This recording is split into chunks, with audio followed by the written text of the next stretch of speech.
Hey everyone, and welcome back to the channel. It's so good to have you here today.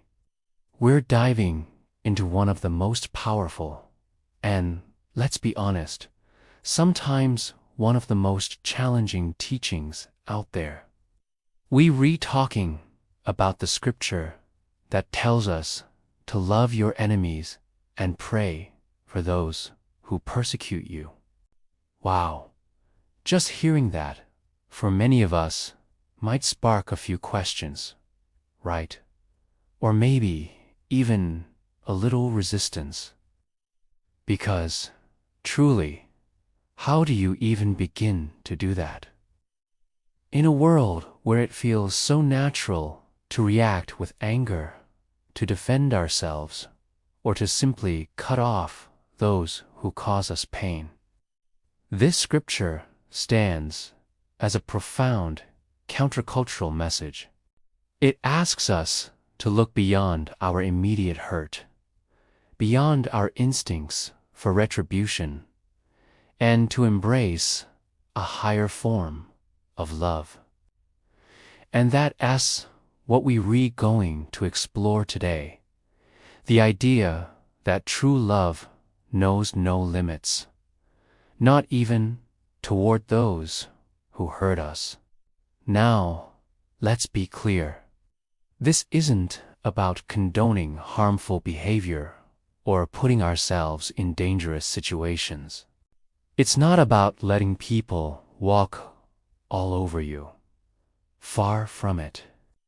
This teaching is about what happens inside of us. It's about protecting our own hearts from the corrosive effects of bitterness and resentment. When we hold on to hatred, even for those who truly deserve our anger, who truly cause us pain, it often hurts us more in the long run.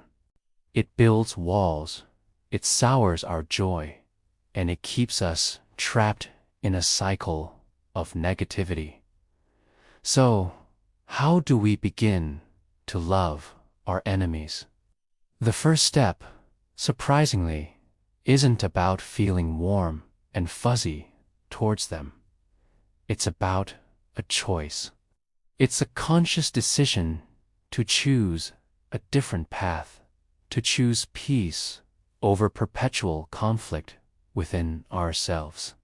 It's about recognizing that everyone, even those who act out of malice or ignorance, is a human being. They have their own struggles, their own wounds, their own stories that we may never fully understand. And then there's the part about praying for them. This might be even harder. Praying for someone who has hurt you deeply can feel like an impossible task. But here is the beautiful truth about prayer. It's not just for the person you're praying for. It's also incredibly transformative for you. When you pray for someone who has wronged you, even if it's just a simple, Lord, help them, or Lord, heal whatever is broken in them, something shifts within your own heart. It softens the edges of your anger. It opens a tiny crack for empathy to seep in. It starts to dissolve the chains of resentment that might be binding you. This kind of love, this limitless love, isn't easy. It takes courage. It takes strength. And honestly, it takes a lot of divine help. It means choosing compassion when every fiber of your being wants to choose revenge. It means offering grace when you feel like withholding it. It means seeing past the hurtful actions to the deeper humanity, or perhaps even the deeper brokenness within another person. Think about it this way. when we retaliate, when we lash out, we often perpetuate the very cycle of pain that we're trying to escape. But when we respond with love, when we choose to pray, we introduce something new into the equation. We offer a different possibility.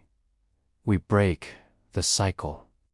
We become agents of healing, not just for ourselves, but potentially for the situation and even for the other person involved. This powerful teaching doesn't promise that loving your enemies will suddenly make them your friends, or that they'll even recognize your compassion. That's not the goal. The goal is your own freedom, your own peace, and your own spiritual growth.